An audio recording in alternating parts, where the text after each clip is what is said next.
Hello and welcome to the June 2025 O-Scale product review, and welcome to the TexLa special YouTube channel.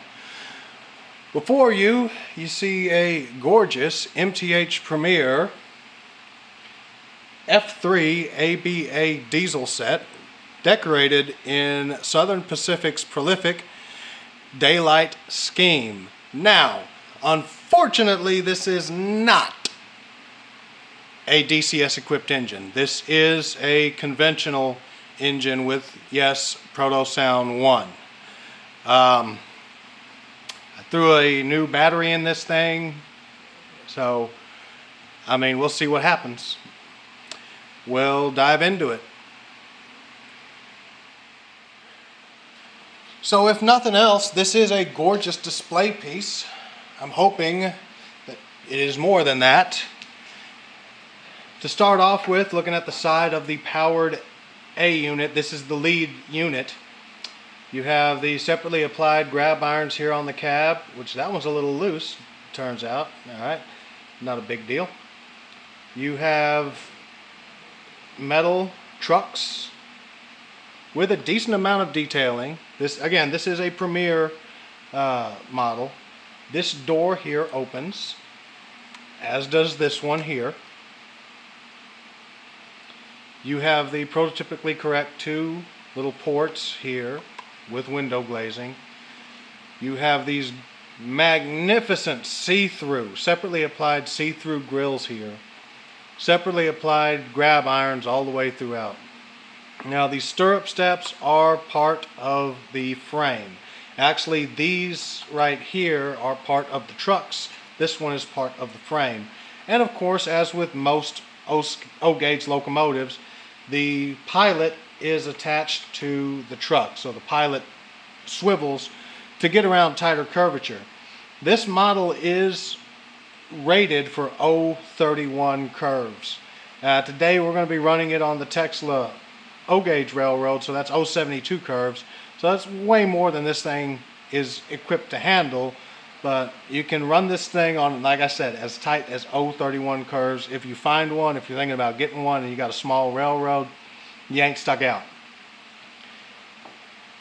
This skirting here, you can see the fuel tank sight glass and the fuel filling nozzle and the emergency stop button for the fuel, as well as some cast-on detailing and whatnot. And of course the frame slots right here. Alright, looking at the roof of this A unit here, this lead A unit, you can see the molded on grab irons over the cab of the engine above the windshields, as is prototypically correct. The correct single chime air horns, separately applied lift rings here, here, here, here, here, here, and here. These gorgeous see-through separately applied metal grills. There are actually fans inside the cooling fan grills. The grills themselves are cast onto the body of the locomotive. And there's also a couple more lift rings here, here, here, and here that I missed. And the non-operating smoke stacks or exhaust stacks, as well as loads of rivet detailing. Now you can see that the paint separation on this is exquisite.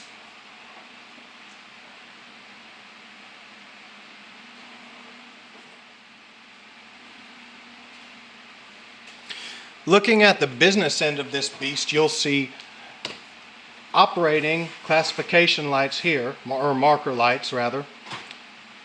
The headlight and the signal light. Separately applied grab irons. This door is cast onto the body of the locomotive and does not open. And of course, a wonderful little Southern Pacific Lines sunset logo right here on the nose of the door. The coil couplers operate and they work well. I'm not going to mess with them for the purposes of the product review, but they do work. You can see cast on little windshield wipers on the windshields, as well as an engineer and a fireman here in the cab. And you have these operating number boards right here, and of course they match the 6180 on the nose and rear of the locomotive. On the rear of the locomotive, you see this door is actually a rubber piece. It's part of the diaphragm.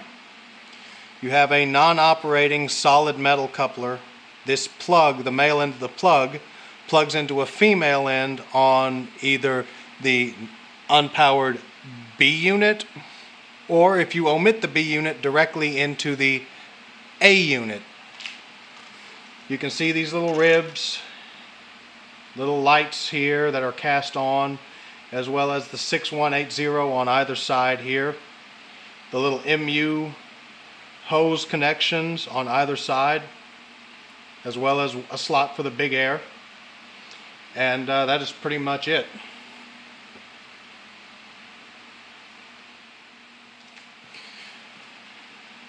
On the underside of the lead locomotive, you will find the pickup rollers. There is one per truck, as well as a traction tire here and here. Scratch that, only here. You can see the housing for the speaker right here underneath the fuel tank. You have the main reservoir right here. This switch is for the coil couplers as far as which one will actually operate. If you flip the switch this way, the lead coupler on this A unit here is the one that will activate. If you flip the switch the other way, the lead coupler on the rear A unit is the one that will activate.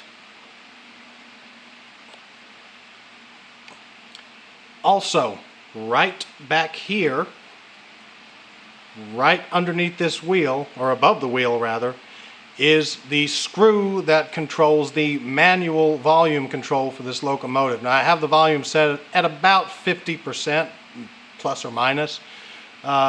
So we'll see how that operates when we get it on the railroad here in a little while.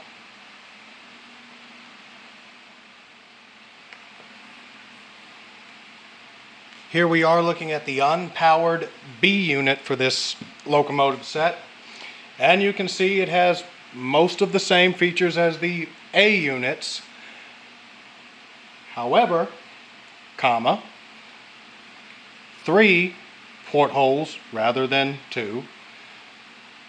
2 doors, yes, they both operate. And obviously no cab. Another feature or speaker or pickup rollers.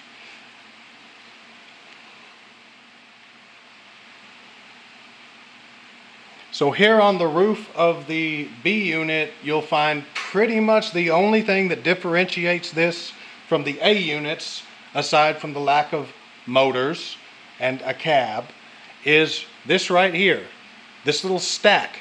That is meant to model the placement of the steam generator, which would have been used to heat and, yes, cool the passenger cars, as well as provide power for the passenger cars.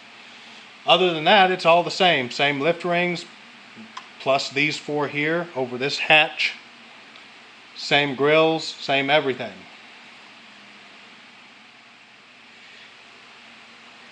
On this final A unit, this guy does have a motor, 1 per truck. It does have pickup rollers. It has everything that the other A unit has, with the exception of, obviously, the road number is different, and this is a slave unit. It cannot operate on its own. It has to be tethered either to the A unit or the B unit through the B unit and the A unit.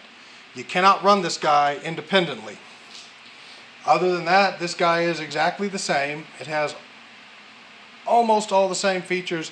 I believe all the sound stuff is on the other A unit, which makes sense because there's no speaker housing now that I think about it on this guy. So I'm not going to flip this guy around to show you a locomotive that is identical, with the exception of the speaker housing. So here it is.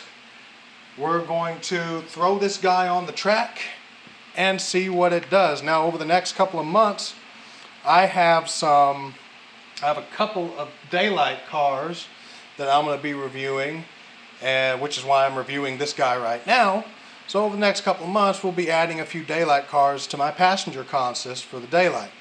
So let's get this guy over to the railroad, plugged up, and put on the track and see what it does.